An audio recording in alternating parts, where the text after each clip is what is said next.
The playoff picture in Class 2A District 1 will get a little less murky this week as MOC-Floyd Valley hosts Sioux Center.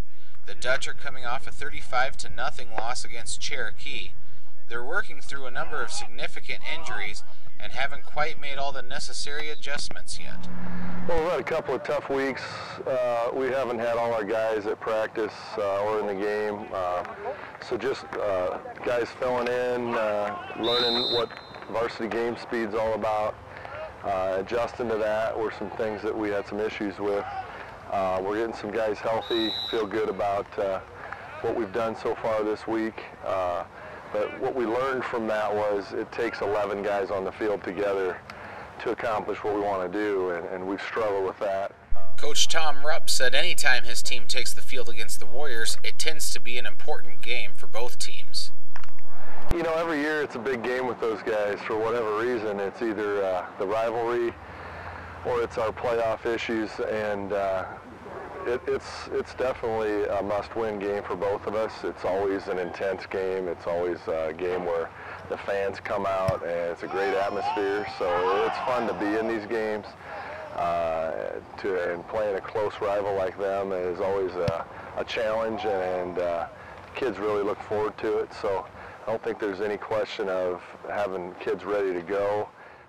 Sioux Center's defense doesn't have many weaknesses, but the Dutch believe they have a chance to have a nice night on the ground.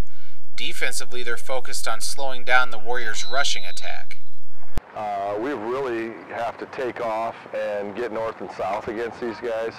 I think if we can hit some gaps, we're going to be successful, run the ball a little bit, and be able to, maybe on offense, be able to get a quick passing game going so that we can take advantage of a few things there. They're solid all over though, and they've got good athletes, so to get those matchups that we want, we're going to have to really execute well and come off the ball faster than we have all year. Defensively, we're going to have to be really sound against a run. We've not really put together a great run defense all year, and so people are running it at us a lot, so we're going to have to be able to shut that down, make them throw it a little bit if we're going to be able to stop them. Discover a satisfying future at AgroPure, the cheese people in Hull, Iowa. You'll find great wages, excellent benefits, and a friendly team environment. The processor of 15 great cheeses, AgroPure, has a future for you. Apply online at the address on your screen. Sioux Center is coming off of a 41-38 loss against Spirit Lake, in which the Indians needed 2 touchdowns and an onside kick recovery in the final 3 minutes to rally for the win.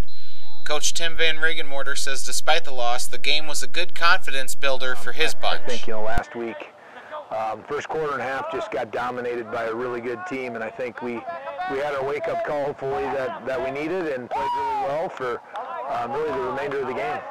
No, I don't think so. I think it's really a good thing for us, being 3-3, going into that game. Maybe a lot of people, including themselves, maybe questioning how good they were, and I think they saw on Friday night how good they could be as long as they execute more consistently.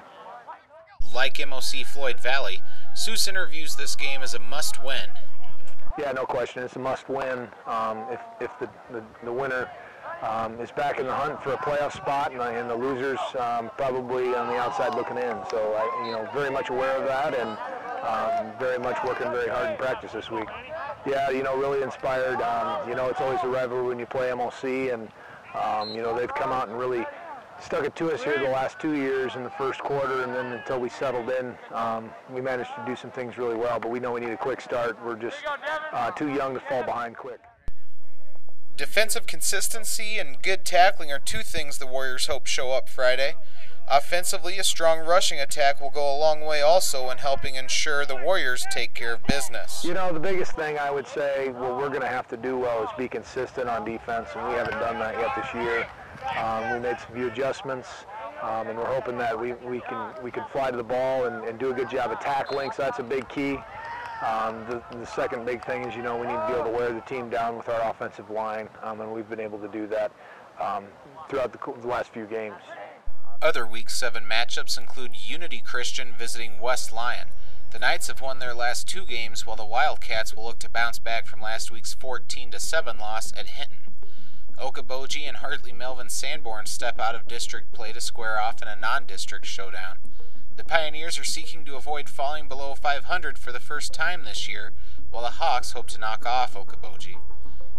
West Sioux puts its perfect record on the line at Woodbury Central. The Falcons will attempt to eclipse 40 points for the 4th straight outing.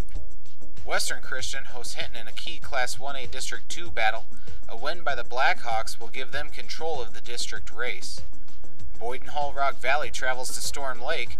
The Nighthawks are looking to rebound after falling to Sioux City Heelan a week ago.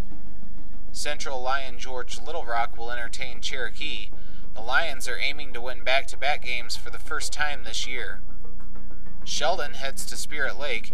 The Orbs have a tough task ahead as they have to slow down Spirit Lake's big play offense. Sibley Ocheyedan hosts Ridgeview. The Generals aim to stop a 4-game losing streak and keep their postseason hopes alive.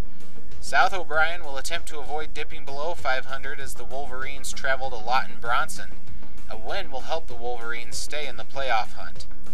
Galen Catholic will head to Sioux Central as the Jays continue searching for win number 1.